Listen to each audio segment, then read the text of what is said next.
The rain did not simply fall, it attacked. It hammered against the windows of Maple and Pine Cafe with small, furious blows, sliding down the glass until the entire world outside the corner of Atlantic and Henry in Brooklyn looked as though it were being washed away, blurred like a memory being erased. Inside, I pressed my palm against the cold pane, my breath leaving a thin haze on its surface, my feet aching in the way only 14 hours of standing can ache, smiling, serving, holding myself together just enough to survive. Behind me, the espresso machine hissed and sputtered as if it, too, was running out of strength. The clock above it flickered 11:03 at night, and all I could think was, how did I end up here? The cafe was nearly empty.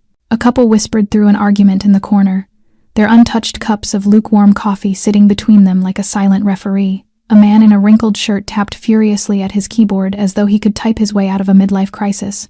Outside, Brooklyn shimmered with streetlights bleeding through the gray curtain of rain. Inside, I was just a tired 28-year-old woman with an unfinished nursing degree, an apron that smelled of burnt milk, and a handful of broken dreams. And then he walked in, tall, composed, the kind of man who didn't just enter a room, he claimed it. Raindrops clung to his charcoal wool coat, tailored to perfection, as if even they were afraid to disappear from him. Behind him were 3 other men, silent, sharp, dangerous, moving like shadows, their eyes sweeping the cafe with the wary precision of people who had seen too many dark corners of this world. I should have looked away. I should have gone back to wiping table number 4 and pretended I hadn't noticed the predator who had just stepped into my small, dim world of coffee and soft jazz. But I didn't. I looked, and in that brief moment, everything changed. In that suspended moment when the air inside the cafe seemed to solidify, just before my world was about to turn upside down once more. If you are following this story and can feel each tense heartbeat the way I did that night, remember to subscribe to our channel, to press like and share so you can continue walking with us through many other stories filled with emotion every single day. And if you are listening from Brooklyn, from Saigon, from Hanoi, or from any quiet little corner of the world, leave a comment to let us know where you are watching from, so I can imagine exactly how far this story of mine is traveling across the map tonight. He stepped across the threshold as if this world had belonged to him long before he arrived, unhurried, needing no proof of anything, leaving behind only a faint trail of rainwater dripping onto the wooden floor. For a few seconds, the entire cafe seemed to be drained of sound. The gentle jazz playing through the speakers still lingered, yet it felt as though it had receded from reality. I stood frozen, my heartbeat slowing and then quickening in a way that made no sense as my eyes skimmed across the face of the man before me. Vincent DeLuca. I did not know his name then, only that he carried a kind of presence that made you want to step back while being unable to look away. A silent pull, impossible to resist. The warm yellow light reflected off his dark, perfectly slicked back hair, a raindrop tracing a slow line down the sharp edge of his jaw, giving me the strange sensation that I was witnessing something dangerous and beautiful at the same time. I had never seen anyone like him. He did not look at me. He did not need to. He did not need to look to command attention. His presence alone was a fracture in the familiar world I had known, something so foreign that it made me feel smaller than the apron tied around my waist. One of the 3 men with him immediately took position near the door, silent as a shadow. The second swept his gaze across every corner of the cafe. The third stood behind Vincent, saying nothing, barely moving, his hand resting near his coat as though ready to draw out something lethal. Vincent chose the table in the corner with a clear view of both exits, the exact spot anyone who had lived with fear would choose if survival mattered. I noticed the shoulders of the man typing on his laptop tremble, and then he abruptly stood, shoving his things into his bag in a frantic rush, as though he had suddenly realized he was breathing the same air as something he did not want to be near. I did not blame him. I wanted to run too, but my legs felt heavy, anchored by an invisible thread. I stepped back toward the counter, my fingers gripping the tray of cleaning cloths, my mind spinning with questions. Who was he? Why did I feel this way? Why was no one else reacting as intensely as I was? Marcy, the cafe's almost 60-year-old manager, stood behind the counter, but I could see the slight tremor in her hands as she tried to pour coffee for the couple in the corner. I had known her long enough to recognize the tension tightening through her body. The air felt thick. My gaze accidentally collided with his for a fleeting second, brief, but enough for me to feel as if I had been pulled out of my own skin. His eyes were dark, deep, nearly unreadable. There was something in the way he looked at me, not a threat, not exactly interest, but a focused awareness, as if I were a code he was trying to decipher. I turned away instantly, my heartbeat pounding so hard I felt each throb rising into my throat. I had never looked at anyone like that. I had never been looked at like that. And in that strange, disorienting moment, I wondered, if he truly was someone dangerous, someone terrible, what was it about me that made him pause, even for a heartbeat? Instinct urged me to stay far away, but curiosity tugged at me like a fragile thread tying me to something larger than myself.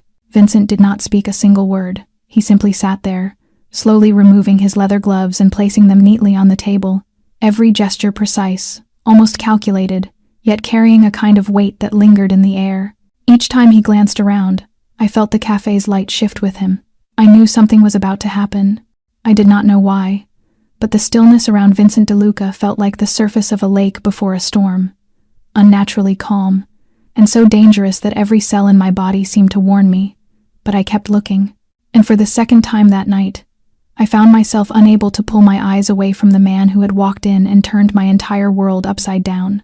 I was trying to pull my gaze away from Vincent DeLuca when the doorbell chimed again, an ordinary sound that, in that moment, made my skin prickle. The door swung open and a man stepped inside, drenched in the rain, his dark, long coat clinging to his thin frame like a shadow. He did not look around, did not hesitate, did not walk in like any normal customer. Something was wrong in a way that drained the air from my chest. My instincts recognized it long before my mind did. That man had not come for coffee. His hand was hidden beneath the wet fabric of his coat, his shoulders rigid, his cold eyes sweeping the room once before locking onto Vincent. Everything happened in less than a single breath. Vincent was still seated, his head tilted slightly toward the window, as if he were listening to something outside. One of his guards had already pivoted, the other froze with a spoon suspended mid-air, his gaze flicking with lightning speed. I do not remember when I started moving. All I know is that by the time the stranger drew his hand from inside his coat, revealing a black gun aimed straight at Vincent's head, I was no longer standing behind the counter. All sound collapsed. Every movement slowed in the thick air heavy with rain, burnt coffee, and something far colder. I screamed, or maybe it was only a sharp gasp tearing from my throat, and with every ounce of weight in my body, I lunged toward Vincent's table. I did not think. I did not have time to be afraid. I only knew one thing. If I did nothing, he would die right before my eyes. My hand grabbed the sleeve of Vincent's coat and yanked with all my strength, just as the gunshot exploded. The sound was unlike anything I had ever heard. It tore the world clean in two. The coffee cup on the table shattered, ceramic shards stinging my wrist. Vincent fell toward me from the force, or maybe he let himself fall, I could not tell anymore. We hit the floor hard, my back slamming against the leg of a chair, though I felt no pain. Screams erupted somewhere in the cafe, glass broke, then another gunshot cracked through the air. Vincent's body covered mine completely, one hand wrapping behind my head, the other already drawing his own gun. He pushed me down, his voice a low, taut whisper at my ear. "Do not move." His breath burned hot against my cheek, the scents of rain, gunpowder, and something metallic blending between us. I heard a returning shot, short, precise, controlled.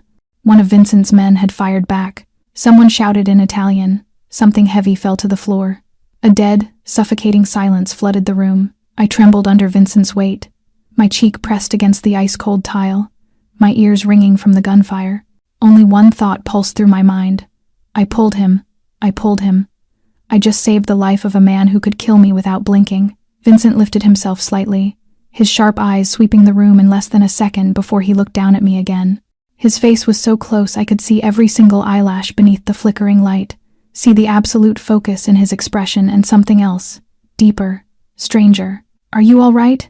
His voice rough and low, like distant thunder layered beneath a storm. I nodded, unsure if I was even breathing. He pushed himself to his feet, still keeping me close as he checked the room. One of his guards signaled the all clear. "He's dead." Vincent released me and stood fully, but he did not walk away. He turned back, offering his hand, his palm open before me like a wordless acknowledgement. I looked up, placing my hand in his because in that moment there was no other choice. And when he pulled me to my feet, his dark eyes locked onto mine, and there was something in that gaze I knew I would never escape. "You just saved my life, Claire Monroe. Do you understand what that means?" I shook my head, but I knew. From that moment on, everything had shifted onto a path with no way back. I was still trembling when Vincent pulled me up from the floor, his hand wrapped firmly around mine. warm and steady enough that for a brief moment I felt an inexplicable sense of safety in the middle of all the chaos unfolding around us. But only a few seconds later, the shattering of glass at the back of the cafe sliced through the uneasy calm like a blade, and a bullet whipped past my head, embedding itself in the pastry shelf behind the counter. Vincent immediately spun, shoving me down behind a wooden divider that separated the serving area from the hallway to the restrooms, covering me with the full weight of his body, one hand cradling the back of my neck while the other drew his gun so quickly I barely caught the movement. My back hit the floor for the second time in just a few minutes. But this time I did not scream. I simply held my breath, listening to the furious pounding of my heartbeat in my ears, and Vincent's ragged breath grazing my cheek. Gunfire erupted again, rapid and relentless, now coming from both sides.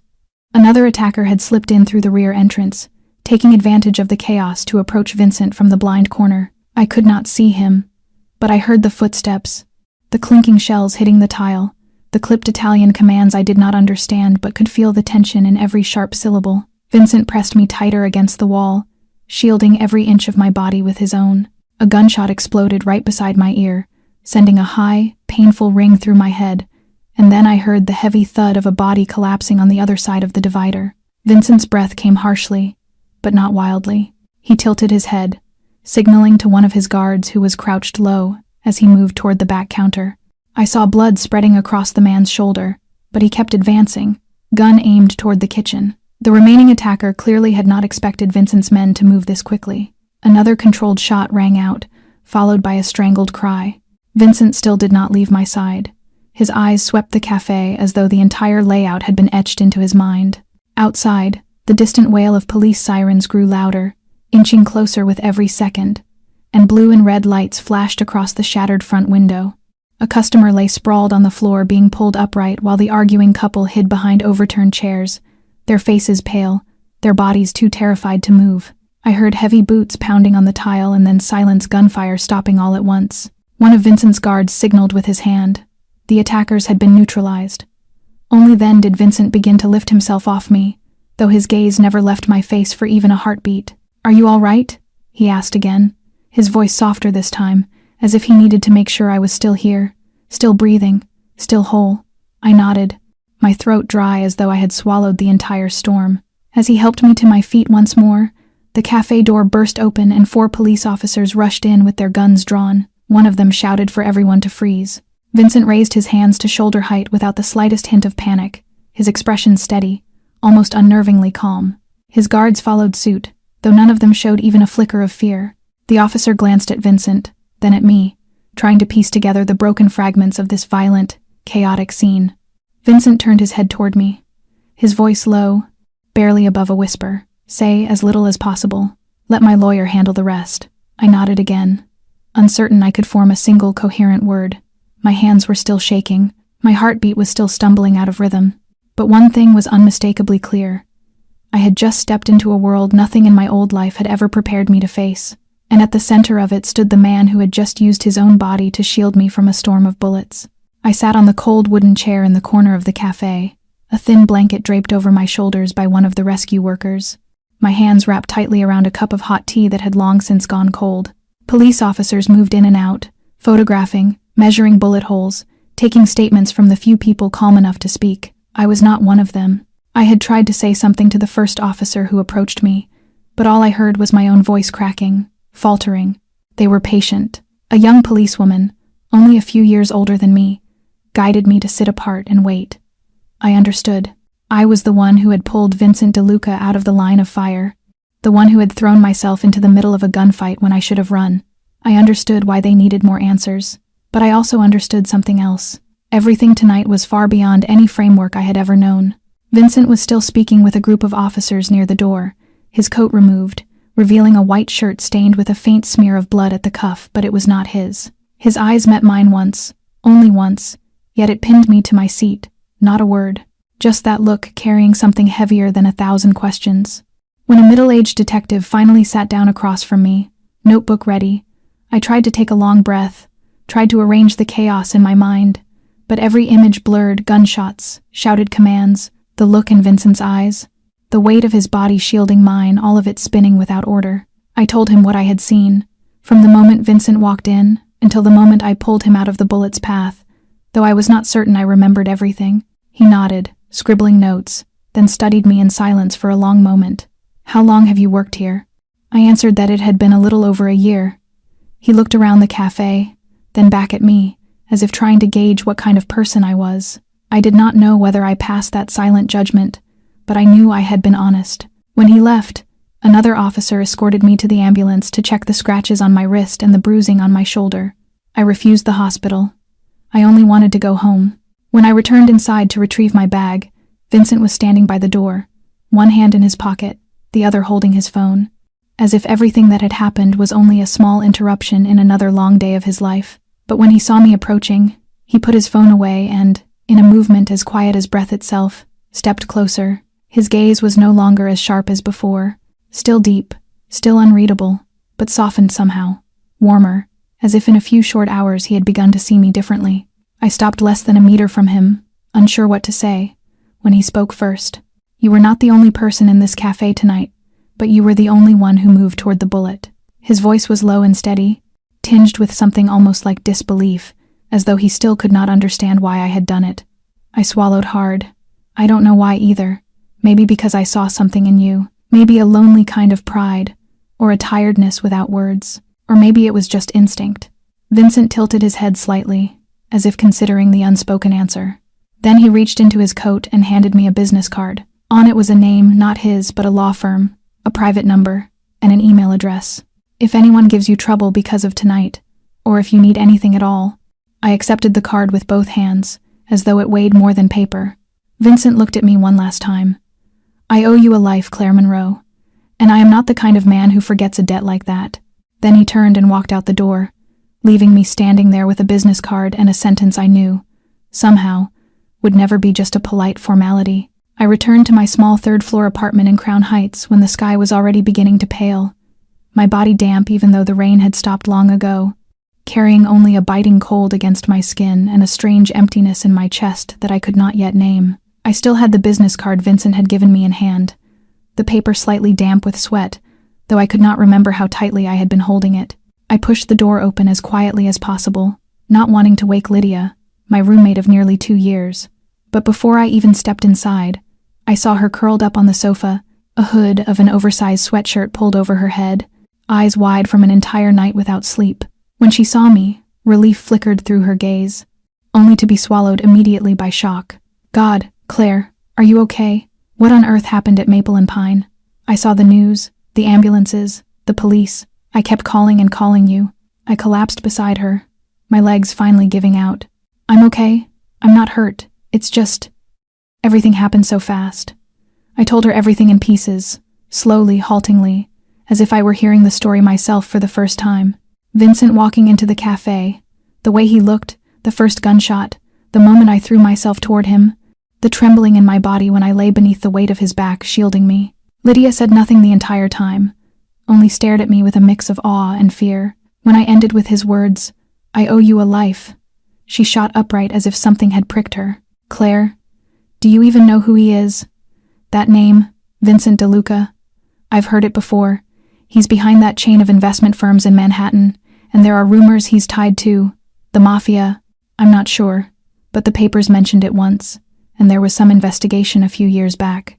You saved a man like that." I looked at the business card in my hand, then folded it and set it on the table as if it could burst into flames at any moment.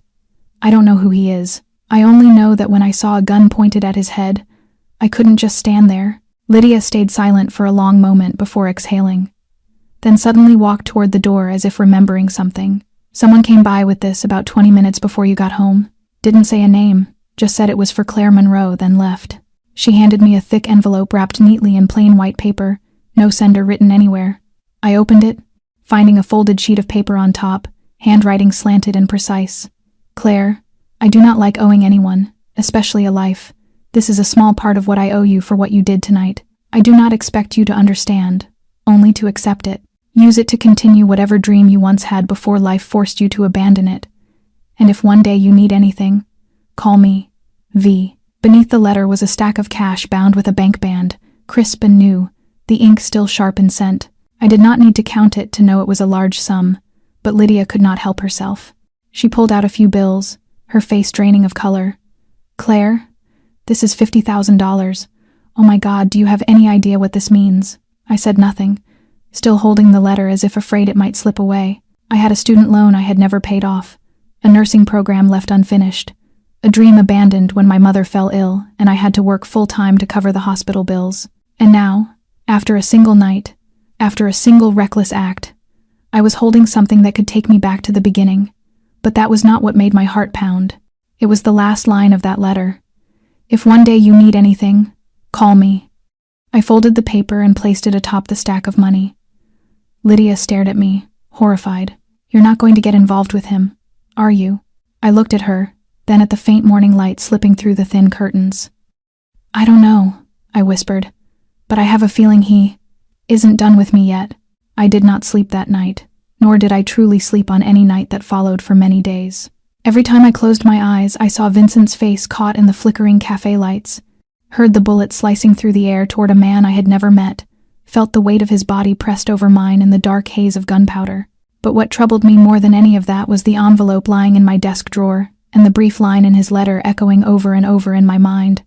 I do not like owing anyone. I had heard people say that nothing from men like Vincent DeLuca ever came without a price. Yet I also knew that I had never stood this close to an opportunity in my entire life. I had dropped out of my second year in the nursing program when my mother was hospitalized for kidney failure. My father had been gone since I was in middle school, and my older brother had never been someone I could rely on. I worked 2 jobs at the cafe and waiting tables at an Italian restaurant just to keep from slipping into a life that felt like it was crumbling beneath my feet. And then one instinctive pull of a coat sleeve had changed everything. For a week afterward, I avoided opening the envelope again. Lydia watched me as if she feared I might disappear with it or turn into someone she no longer recognized. I feared myself too. I feared the relief I felt at the thought of going back to school, of leaving the cafe, of reclaiming a dream I had once believed was dead. Finally, one morning while Lydia was at work early, I sat alone in front of my computer and opened the registration page for my old school. My hands trembled as I typed each letter, only to stop again before the final confirmation box. I stared at the tuition fee, then at the envelope beside me. I am using money from a man the whole world whispers is dangerous, I thought. But if this is the only way to come back to life, to escape the spiral pulling me under each day, then maybe it was a trade worth making. Slowly, deliberately, I pressed each key, step by step, until the words appeared on the screen. Registration successful. I had gone back. I was officially a student again. I sat there long after the page turned white, feeling not triumph but something closer to gratitude, and somewhere deeper still, fear. I knew this would not end simply. No one gives $50,000 for nothing. But I also knew Vincent DeLuca was a man who said he would not forget a debt, and if I was the one carrying that debt, then this was the way I chose to repay it. I began rearranging my work schedule, asking for fewer shifts at the cafe so I could attend classes. Lydia sighed but did not argue. I knew she was still worried, still afraid of anything connected to Vincent, and perhaps afraid of what might become of me. Yet I could also see her relief as she watched me return to the Claire I used to be, the Claire with clear goals and eyes no longer clouded by exhaustion. I bought used textbooks, borrowed materials, printed my class schedule, and rebuilt every small piece of a path I once believed had shattered beyond repair. But each time I closed my books and night settled in, I thought of Vincent. I thought of the way he looked at me after the gunshot, his eyes cold and sad at once, as if he had grown accustomed to people dying because of him. I thought of his words, "I owe you a life," and I wondered whether a man like Vincent truly felt indebted, or whether it was simply his way of weaving an invisible thread that pulled me toward his world. Whatever the truth was, I knew this was only the beginning. My new life had started with a strange debt, a single bullet, and a man unlike anyone I had ever known. Everything began with a strange phone call at 5:49 in the morning, when I was still half asleep after a long class and a deadline-heavy assignment. My phone buzzed nonstop until it jolted me awake, my eyes blurry with exhaustion, my hand answering on reflex before I even looked at the number. The other end stayed silent for a few seconds, and then a low, rasping voice spoke, neither clearly male nor female, just deep, dragging out each word as if deliberately aiming to chill the listener's spine. "Don't think you can walk away just because you saved him. We know who you are, where you live. You will pay like the others who stood with him." I froze, my heart stopping in place. I stammered, asking, "Who is this? Who are you?" But the line clicked off. Lydia was still asleep. I sat there clutching the phone for nearly 10 minutes, my mind blank, before I suddenly rose, pulled open the curtains, and peered down at the street through the narrow gap in the window. Nothing unusual, no one waiting, no strange vehicle, but the feeling of being watched clung to me the entire day. I tried convincing myself it was some sick prank from someone who had seen the news and wanted to scare me, but only a few days later, the second call came. This time at midnight, the same voice, but clearer now, more specific, more terrifying. You won't live long if you keep getting involved with him. You think 50,000 is enough to buy your life. This time, I called the police, but without evidence, there was nothing they could do. I changed my phone number, switched to an encrypted app, but then Lydia began receiving anonymous messages. They used my name, mentioned my school, even described the clothes I had worn that day. My sense of safety began to crumble piece by piece. I couldn't focus on studying or sleep properly. The same question echoed endlessly in my mind. Why? Why had saving someone turned me into a target? One night, while I was sitting in the campus library, I received an email containing only a single attachment. It was a photo of Lydia and me leaving the apartment that morning, taken from behind a parked truck. I froze, sweat breaking along the back of my neck. That was no longer a threat. That was proof someone was truly watching me. I rushed home that night, slammed the door shut, and dropped behind the sofa like a frightened child. Lydia wanted to call the police again, but I only shook my head. This time, I didn't call the police. I called Vincent. His voice was calm, without a hint of surprise, as if he had expected this to happen. "You should have called earlier, Claire. I will take care of it." And he did exactly that. The next morning, when I stepped outside the gates of our apartment building, a tall man in a black suit and sunglasses was standing there waiting. He nodded politely, but his eyes never stopped scanning the surroundings. I stepped back, startled, until he handed me a small envelope. Inside was a card with a simple line printed on it. Luca, assigned to protect Claire Monroe. Below it was an emergency number and the faint printed initials, V.D. I looked up at him again. "Your name is Luca." He nodded. I didn't know what to say. I simply walked forward, feeling something vast and unfamiliar, slowly tightening around me. Yet strangely, as I walked with Luca, trailing a few steps behind, I realized my hands had stopped shaking. I no longer felt entirely alone. I didn't know who Vincent DeLuca truly was, but I knew that once he decided to protect me, no matter how frightening the world outside became, I still had somewhere to stand. And it seemed that from the moment I pulled him out of the bullet's path, my fate and that man's had quietly bound themselves together. I did not know why I was so stubborn. Perhaps because I did not want to admit that my life had been completely altered after a single night and a single man. When Vincent suggested that I leave my apartment for somewhere safer, I refused. I told him I was fine, that having Luca with me was enough, that I could not abandon Lydia or my classes just because of anonymous threats. Vincent did not push. He only looked at me with a silent gaze that seemed to accept my choice, though deep down I knew he did not agree. In the days that followed, Luca was always there. He did not speak much, simply watched, keeping just enough distance not to suffocate me but never far enough that he could not react in time. I slowly grew accustomed to his presence, even found a strange comfort in knowing I was not alone. Lydia could not hide her worry. She did not object to the protection, but having a tall man standing quietly outside our door all day made her uneasy. We still went to class, still turned in assignments, still bought our morning coffee, until one night. That night the rain drizzled softly, and when I returned from a late class, I found the front door slightly ajar. Lydia was not home, I knew, because she had texted saying she would sleep at her boyfriend's place. My hand tightened around the strap of my bag as I pushed the door open. There was no sound, but a cold unease crept up my spine. Luca was not in the hallway as usual. I cursed myself for insisting he go home early after I told him I was fine. I stepped inside, forcing myself to stay calm, scanning the room. Everything looked untouched, until I noticed the wet footprints on the wooden floor. A faint sound came from the bedroom. I spun around, my heart beating so violently I thought I would pass out. Without thinking, I grabbed my phone and bolted out of the apartment, my slippers flying off somewhere behind me. I dialed Vincent's number, not even pausing to wonder why I wasn't calling the police. His voice answered almost immediately, rough and firm. "Where are you?" I spoke quickly between panicked breaths. The apartment door was open. Someone went inside. "I'm in the hallway. I don't know if he's still in there." He didn't ask anything else, only commanded, "Stay where you are." Luca is on his way. Do not go back inside.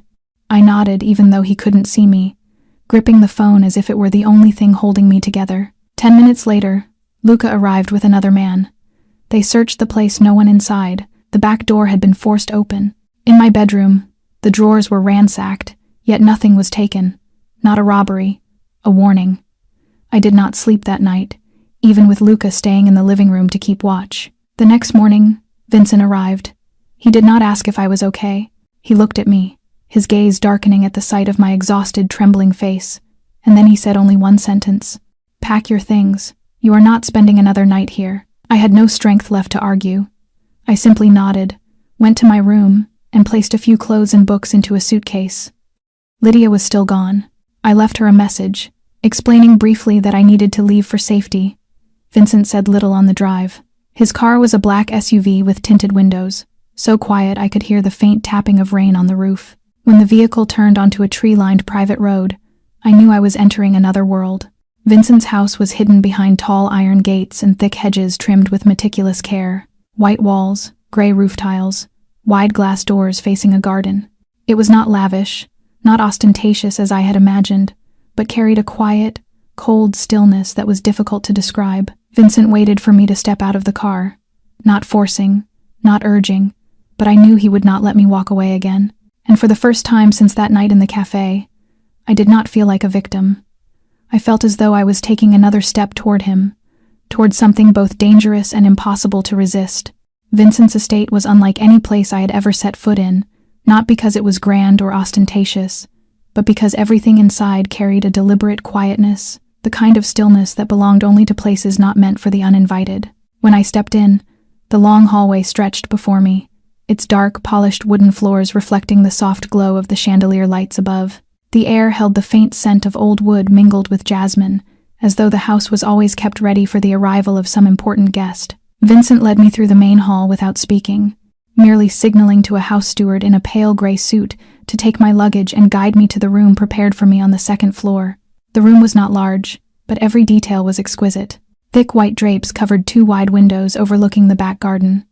The bed dressed in pale cream linens with a folded-down duvet at its foot, and in one corner stood a small desk with a reading lamp and a neat stack of brand-new medical textbooks. I brushed my fingertips over their glossy covers, unable to speak. No one had told Vincent I had returned to nursing school, yet clearly he knew. He didn't need to ask. He simply prepared everything, as if he had understood my needs before I even voiced them. I spent the entire day learning how to exist in this unfamiliar space. Everything was clean, quiet, orderly to a degree that made me feel strangely out of place. No schedule to follow, no one demanding anything of me. Luca remained nearby, watchful and courteous, nodding politely whenever I passed him. Vincent vanished behind the door of the first-floor library for the whole afternoon. It wasn't until evening, while I was halfway through an anatomy text, that a knock echoed softly against my door. I opened it to find a young woman standing there, perhaps 18 or 19, with long black hair and lively brown eyes that sparkled with quick intelligence. She wore a fitted knit dress with a light cardigan, her presence a mix of elegance and a hint of rebellion. "I'm guessing you're Claire. I'm Natalia, Vincent's sister." Her voice was fast and light, easy in a way that felt as if we had known each other before. My heart skipped, uncertain whether from surprise or from the way her presence suddenly made everything in this house feel more real. I invited her in, and within minutes we were seated across from each other, each holding a cup of warm tea she had brewed herself in the kitchen. She told me about their family, about growing up in big houses where guards stood at every entrance, about private tutors and escorted trips. I don't remember our parents much. Our mother died when I was very young. Vincent has always been everything: father, mother, protector. He's not what people think he is. He's just someone who learned not to let anyone hurt him again. Her words struck something deep in me, a quiet ache I hadn't known was there. I realized then that I wasn't the only one in this house trying to learn how to live with a past that still breathed behind every step. Natalia smiled mischievously when she caught the look on my face, as if she knew exactly what thoughts were passing through me. "Don't be afraid of Vincent. He's only harsh with strangers, but with someone he cares about, he's completely different." My cheeks burned. I lowered my gaze to my cup, unable to form a reply. Her words dropped into the calm surface of my mind like a pebble, sending ripples I couldn't quiet. Perhaps I didn't truly understand Vincent yet, but day by day, moment by moment in this house, I was inching closer to the man behind that distant, guarded stare. And perhaps that was what frightened me the most, not the house, not the threats lurking outside, but the growing sense that I no longer wanted to leave this place at all. The first real encounter between Vincent and me inside that estate did not arrive in the way I imagined. Not through a formal dinner or a conversation he initiated, but through a chance moment early one morning when I went downstairs in search of coffee. He was already there, standing by the large window overlooking the back garden, a black ceramic cup in hand, the sleeves of his white shirt rolled up to reveal the tense veins along his wrist. I froze at the doorway, unsure whether I should turn back or step forward. Vincent turned his head slightly, as if he had sensed my presence long before I arrived. He did not smile, but something in his eyes seemed softer than the last time I had seen him. "Fresh coffee. Do you want some?"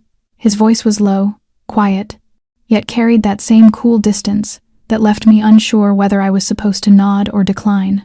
In the end, I only nodded gently and walked toward the table, taking a seat on the wooden chair beside it. He poured the coffee into a white cup, set it before me with careful precision, then sat down as well, keeping enough distance not to overwhelm me, though not nearly enough for me to forget that I was sitting across from a man the world regarded with equal parts reverence and fear.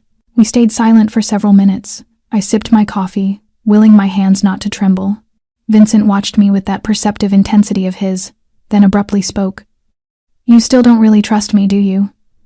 I looked up, startled by his bluntness. I didn't know how to answer. Not exactly distrust, but I wasn't used to receiving help from someone like him without having to offer something in return. Vincent studied me, one leg crossed over the other, a strange calmness settling around him. He set his cup down, tracing the rim lightly before saying, "I am not a good man, but when someone pulls me out of the path of the first bullet meant for me, I cannot look at that person as a stranger." His words caught me off guard not just in meaning, but in the sincerity with which he said them, so real it made me want to believe him even when every instinct warned me otherwise. "Why me?" I whispered.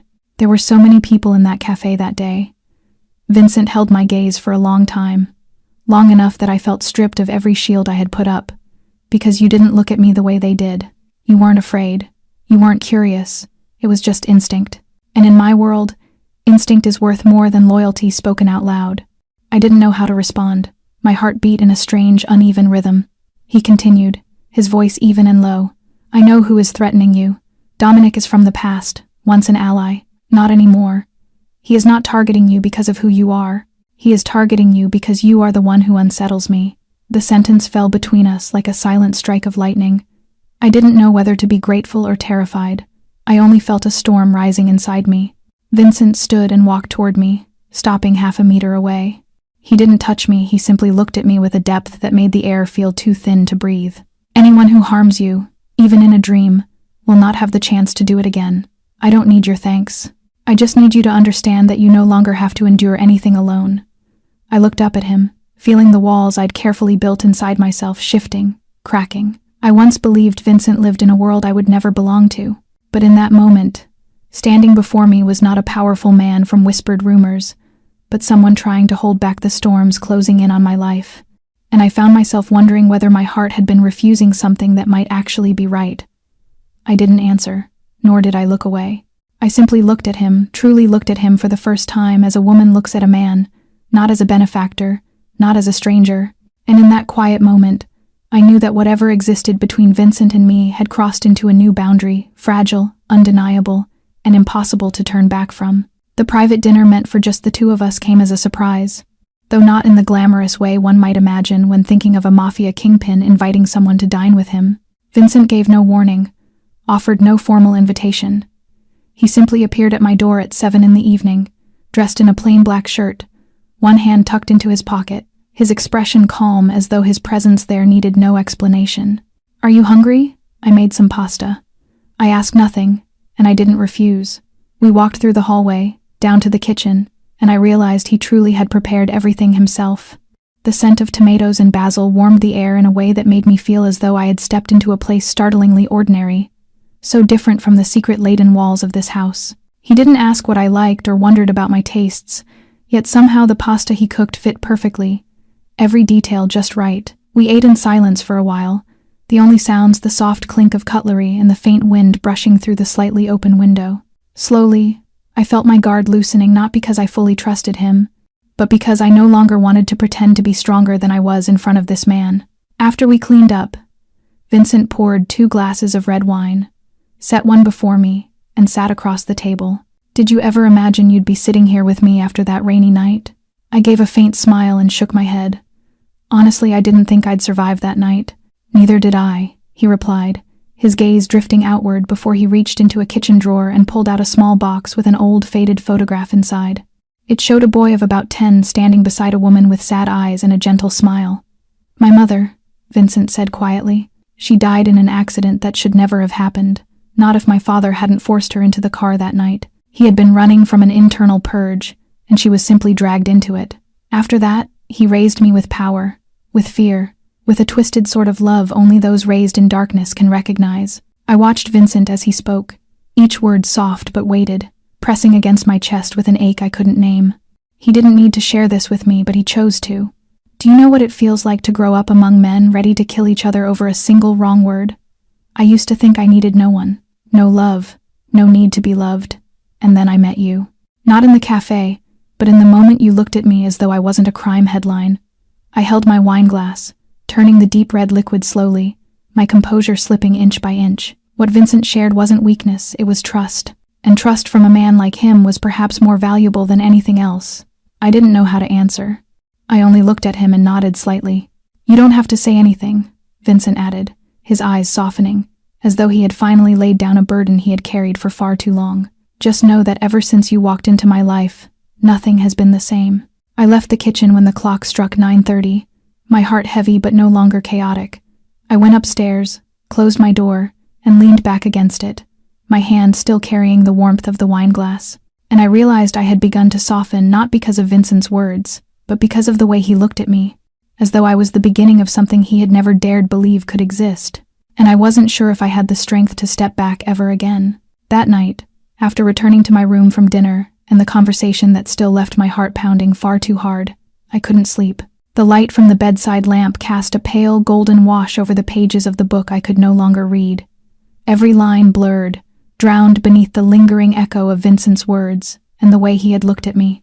I stepped out onto the balcony, letting the cool Brooklyn night air slip through my hair and send a shiver down my spine. I assumed Vincent had retreated to his own room, but when I glanced down toward the garden, I saw him standing beside the water, hands in his pockets, head bowed slightly, his posture thoughtful as if speaking quietly with the shadows inside him. I didn't know what compelled me to go down there, perhaps the simple desire to be close, or a pull I couldn't yet give a name to. When I approached, Vincent didn't turn immediately, but I knew he sensed me. "Can't sleep?" he asked softly, without looking back. I shook my head and stepped closer, until only a small distance separated us. His scent, warm wood and cool smoke, was something I had started to recognize, but standing this near, it caught my breath in my throat. Vincent finally turned, his eyes meeting mine beneath the faint shimmer of moonlight. I didn't know who moved first. I only knew that when his breath brushed my cheek, something inside me stilled, as if drawn toward him by an invisible force. His face was very close enough for me to count the lines of his lashes, close enough to see the strength and wear carved into his features over the years. His lips hovered a fraction from mine, a small distance, unbearably small, but then he stopped. No sudden movement, no pulling me in, only the space between us held perfectly still, as if time itself had paused. Vincent looked at me, his voice rough and low, rising from somewhere deep in his chest. "When you're ready, I will touch you the right way. Not sooner, not out of hunger, but because you allow it." The words sent a tremor through me, not from the cold, but because he had just seen something inside me I had not dared admit, something uncovered, unshielded. I said nothing. I only nodded gently, a silent acceptance, a sign that I wasn't refusing, only not ready yet. Vincent stepped back, his gaze softening before he turned away, leaving me standing there with my heart racing and the night thick with things unspoken. I returned to my room, not knowing whether the feeling inside me was disappointment or relief, but one truth settled deep in my chest. The fragile boundary between us had already been broken, not by a kiss but by something far deeper, by choice, by respect, and by a quiet promise that if we ever touched, it would be because both of us wanted it, not because of the past, not because of a debt, but because of something growing in the silence between us. Something I didn't yet dare to name but had begun to believe in. The news came on a fog-soaked morning while I was sitting in the reading room of the estate. a cup of steaming ginger tea in my hand, when Luca appeared with a tension in his jaw and a sharpness in his usually calm eyes that made my heart seize instantly with dread. "He's at the West Warehouse." Dominic hit it. I set the cup down too fast, my pulse thundering as if an invisible hand were squeezing my chest. I didn't ask what the West Warehouse was, because in Vincent's world nothing ever meant just storage. Every location carried risk and power, and if Dominic had chosen that place to strike, this was no longer an isolated threat. I wanted to go with them, but Luca stopped me. "You can't. You stay here." Vincent's orders. His words only fed the panic twisting inside me. I paced the hallway for 30 minutes, my mind spiraling with every worst possibility. When Vincent returned, the night had already fallen. He walked straight into the house, his coat streaked with smoke and the smell of gasoline, his expression so cold it frightened me. I rushed to him. "Are you hurt?" He didn't look at me, only peeled off his gloves, his voice low and edged. "No one died, but Dominic isn't playing at warnings anymore. He wants a war." I had never seen Vincent like this, not an eruption of anger, but a dangerous stillness, a quiet fury forged from steel and calculation. He moved into the library and ordered the door closed, and then shadows emerged, men I had never seen before, unarmed but carrying the sharpness of knives in their eyes. They spoke in words I didn't understand. Numbers, locations, retributions. I stood in the hallway, my chest burning. When Vincent finally stepped out nearly half an hour later, I was still there. He saw me, and for the first time I saw conflict in his gaze. "You shouldn't see this side of me, Claire." I didn't know what made me walk toward him, placing a hand on his shirt still dusted with ash and grit. "But I need to know what's happening, why Dominic is doing this." Vincent clasped my hand gently, as if it were the only thing keeping him tethered while anger roared just beneath his calm. He hit one of my supply holds, disrupted a major line. Not just goods, a message. He wants to drag me into open war. "And what are you going to do?" I asked, though some part of me already knew. Vincent looked at me for a long time. What I saw in his eyes wasn't coldness, but the deep, marrow-deep ache of betrayal. Dominic was once someone he trusted. Now, there was no turning back. "I'm going to end this. My way." I knew what that meant. Violence, blood, retaliation, and loss. I slipped my hand from his, stepping back. "Vincent, you can't become what he is. You can't let him drag you into the same mud." He gave a quiet laugh, one touched only with bitterness. "You think I have another option? If I don't respond, he'll think I'm weak. And the weak in this world are torn apart." I said nothing more. I didn't know what the night would bring, but I knew this. If Vincent stepped into that darkness to face Dominic, nothing between us would ever be the same again. I turned and walked away, my heart heavy, and for the first time since entering this estate, I felt a raw fear not of losing him to death, but of losing him to a change so irreversible it approached like a storm.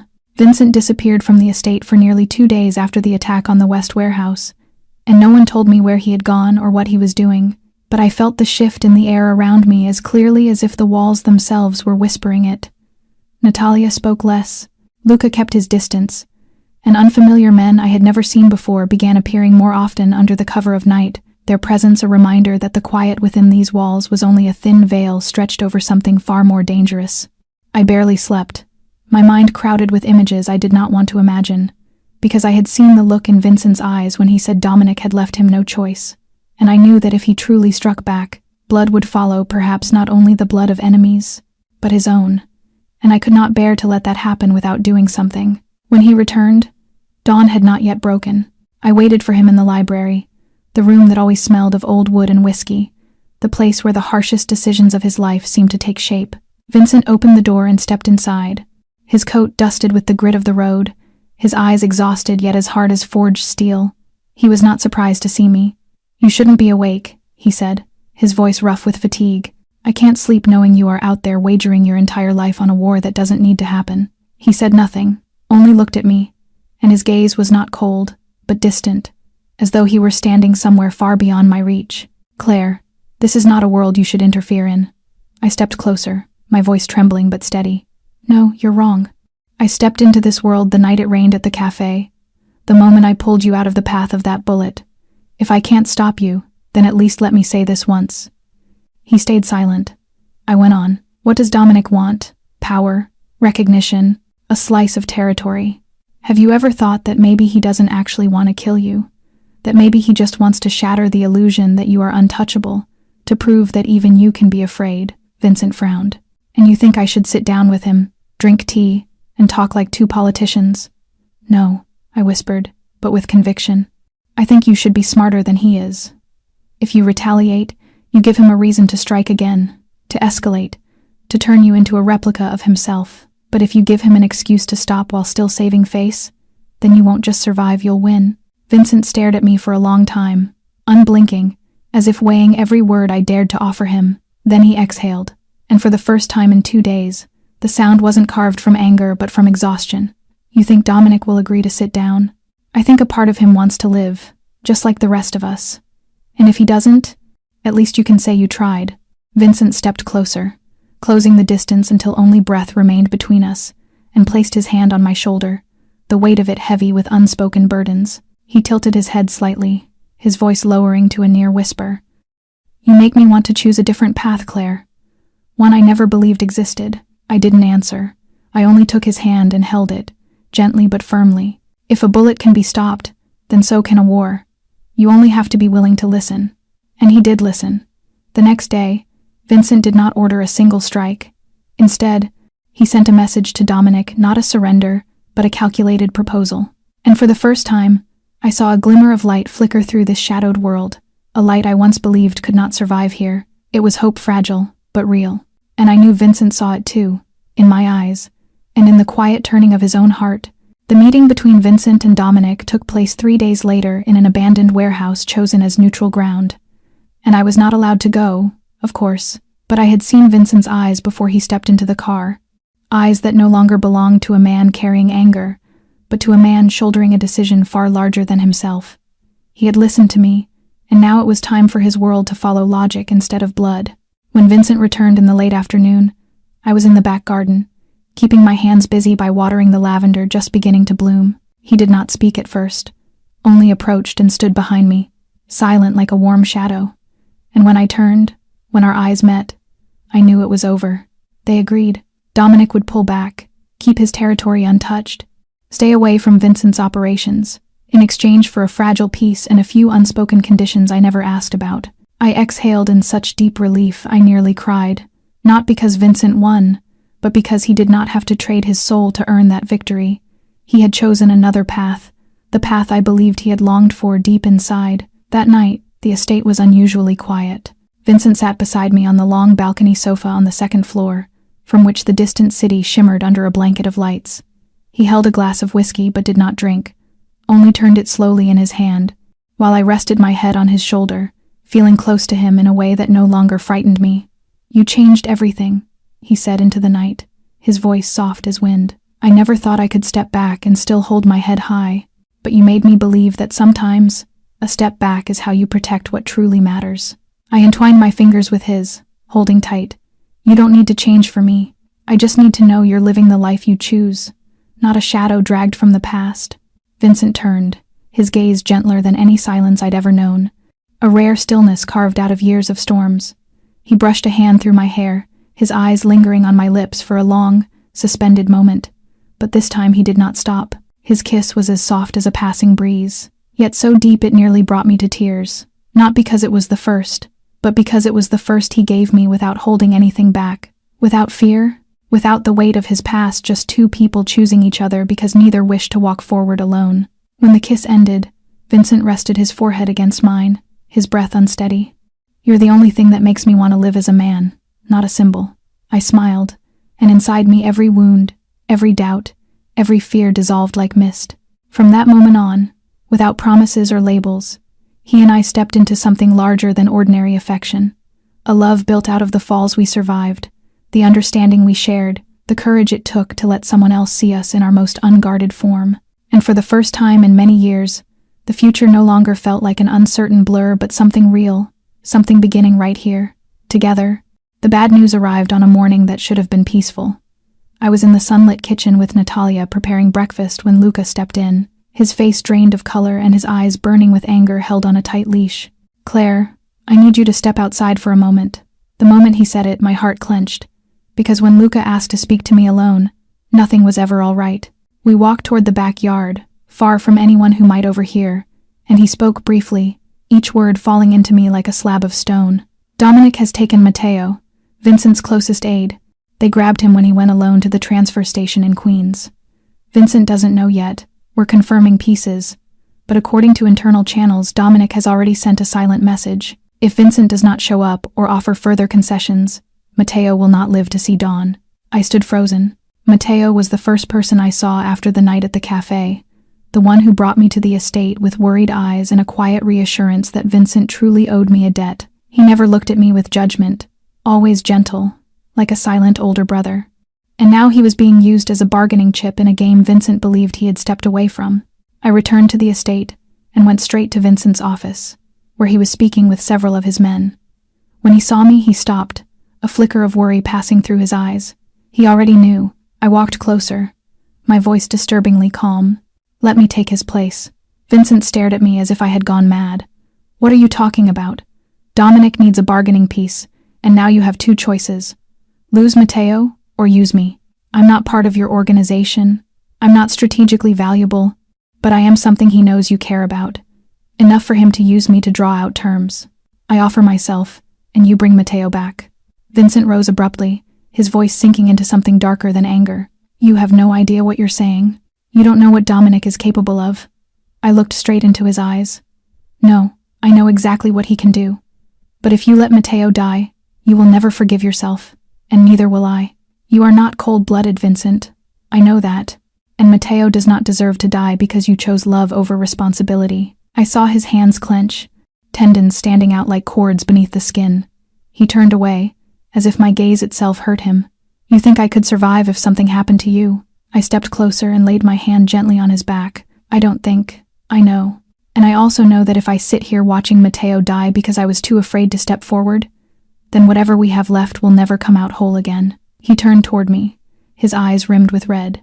"If you walk into that, Claire, you may not return." I gave a faint, sad smile. "And if I do nothing, then the man who comes back won't be you either." Silence stretched between us, heavy enough to bend the air. At last, Vincent lifted his hand to my cheek, his touch so soft it nearly broke me. "Are you sure?" I nodded, and in that moment I knew I was not only saving Matteo, but also salvaging the best part of Vincent, the part I had come to love from the very first small, unguarded moments. And whatever waited for me beyond this choice, I would walk into it with a heart that would not regret. I left the estate at dusk with a small bag and a heart as heavy as iron, slipping out through the side door behind the stables before Luca could notice I was gone. While the guards were distracted by a fabricated call Natalia had staged for me, and though I knew Vincent would be furious in a way that bordered on madness, I had no other choice. Matteo could not die, and if I could end this endless cycle of retaliation by using myself as leverage, then I would. I clutched the phone in my pocket, the screen still displaying the message I had received from an unknown number. "Red Hook, Pier 41, come alone." Dominic chose an abandoned warehouse in Red Hook for the exchange, and when I walked in, the stench of rusted metal, oil, and damp rot pressed into my lungs. Dominic standing in the shadows with eyes as cold as ice, sweeping over me with a kind of amused satisfaction. So Vincent finally brings me his treasure. I didn't answer, only looked toward the back of the warehouse where Matteo was tied to a chair, his face swollen, his breathing so faint that something inside me cracked in two, and I stepped forward, holding my voice steady. "Let him go.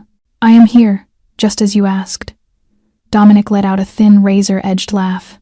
"You think I want you? No, Claire. I want Vincent on his knees. You are merely a tool, but you are the perfect tool." My skin went cold, but I did not step back. I stood between him and Matteo, fear crawling up my spine like a field of needles.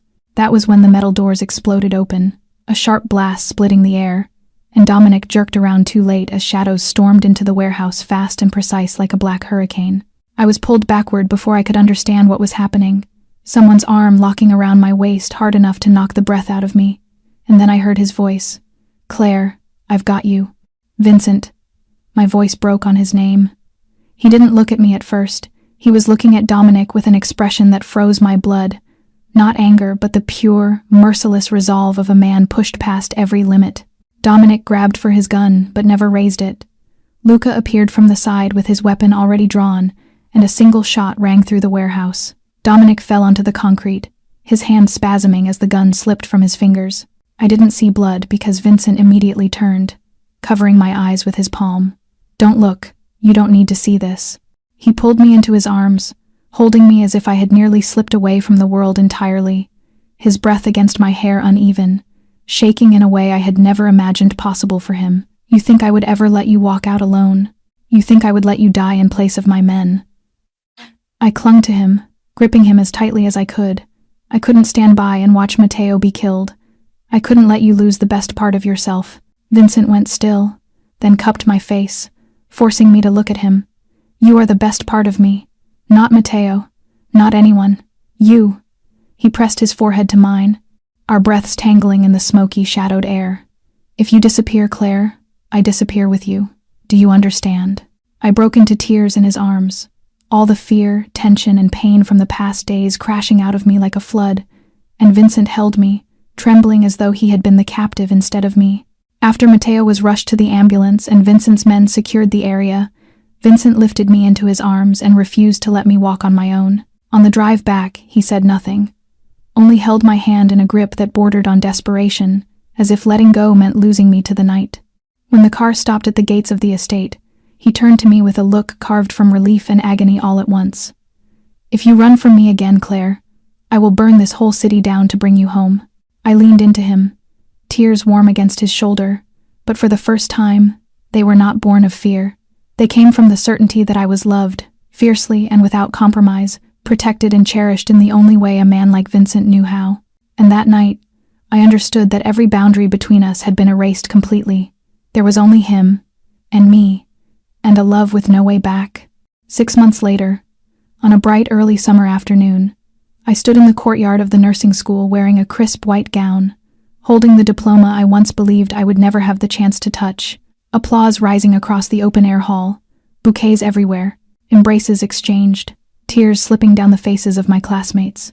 Yet my eyes searched only one place toward the man in a black suit standing quietly behind the rows of chairs, as if nothing in the world mattered to him except me. Vincent. The breeze moved through his hair, but his gaze never left me, not for a single heartbeat, and he didn't need to speak or wave or step closer. That look alone filled my chest with a warmth that felt whole and absolute. After the ceremony, when the crowd began to drift away, I slipped into the small garden tucked behind the lecture building, and he was there, just as I knew he would be. "You did it." His voice was low and soft, like the whisper of wind through the afternoon light. I nodded, smiling with a pride I couldn't hide. "Maybe because of you." "No." Vincent shook his head, stepping closer, his eyes serious yet full of tenderness. "Because of you. I only walked beside you." Silence settled between us for a breath, and then he reached into his jacket and drew out a small velvet-lined box, dark blue, modest, unassuming. He opened it to reveal a simple silver key that gleamed beneath the sun. Not a ring, not a rushed proposal, but an invitation. "Come home with me." I looked at him, and I didn't need to ask anything, because I knew that for Vincent this invitation carried more weight than any diamond ever could. It meant home, it meant choice. It meant a commitment without ceremony, just presence. I took the key, wrapped my arms around his neck, and held him tight, wanting to carve that moment into the deepest part of me. I will, not just today, but always. A week later, I moved into the estate that had once felt foreign and now felt like a place where my soul could finally rest. Everything changed in quiet, unexpected ways. I started working at a community clinic near Brooklyn, tending to ordinary people with ordinary hurts, experiencing the kind of healing that mattered in a life stripped of pretense. Vincent never interfered with my work. He simply drove me there, picked me up, and sometimes waited in the car for hours just to see me walk out safely. He remained the Vincent I had met in that cafe, the strength, the danger, but softened in the private spaces, where he no longer needed his armor. On warm summer nights we sat together on the balcony, drinking wine, sharing small pieces of our days, and sometimes saying nothing at all because looking at each other was enough. I don't know where this life will take us, but I know that every moment beside Vincent, despite the risks and the shadows, is worth more to me than anything else, because I no longer run from my past, nor fear my future. I simply live in the present, in the arms of the man who chose to love me in the fiercest and most honest way he knew. And I know for the rest of my life, I will never leave those arms again. The wedding took place on a gentle October morning, when the leaves had turned gold, and the autumn breeze brushed softly across the lake behind the estate, and there were no church bells, No jubilant choir, no hundreds of guests dressed in finery, only Vincent, me, Natalia, Luca, and an elderly pastor with kind eyes. A simple, private ceremony filled with a sincerity so overwhelming it felt sacred. I wore a modest white dress, my hair gathered in a low bun, holding a small bouquet of pale lavender that Natalia had picked from the garden, and Vincent walked toward me, not in a grand tuxedo, but in a classic black suit, though his gaze shone brighter than any sunrise I had ever known. When the pastor asked if he would take me as his wife, Vincent did not hesitate for even a heartbeat. "I belong to you, from the very first day." Those 4 words rose like a vow no extravagant wedding could ever rival. I nodded through the tightness in my throat when it was my turn, saying nothing more, because my eyes had already spoken every word. We shared the first kiss of our new life, not as fugitives, not as 2 people standing in the shadows, but as 2 souls choosing to walk side by side, no matter what the world might bring. After the ceremony, we sat by the lake, our hands intertwined, watching sunlight shimmer across the quiet water, and Vincent whispered that he had never believed he would have a day like this, a day so peaceful, a love so steady it made him want to live with gentleness for the sake of the person he loved. I smiled, realizing that every loss, every sorrow, every choice and sacrifice had led us here. This story is not only a journey of love, but also a deep lesson in forgiveness, courage, and the human capacity to change. Each of us carries a shadow, yet if someone is willing to see the hidden light inside us, we find a reason to grow better day by day. Perhaps you too have been hurt, frightened, uncertain about love or kindness. But I hope that through the story of Vincent and Claire, you can believe that the most beautiful things arrive in the moments we least expect. And what about you after listening to this story? Do you see a part of yourself somewhere along this journey? Have you ever loved someone you knew carried many scars, yet you chose to stay, not to fix them, but to heal alongside them? Share what you feel in the comments below. We truly hope to hear from your heart. If this story touched something within you, don't forget to subscribe, like, and share the video so these meaningful moments can reach even more people. Our channel will continue bringing heartfelt, inspiring stories that invite reflection and empathy, each day offering something honest and precious. Thank you for staying with us until the very last moment. Wishing you good health, joy in each day, and a heart that remains at peace. Goodbye, and we look forward to seeing you in the next video.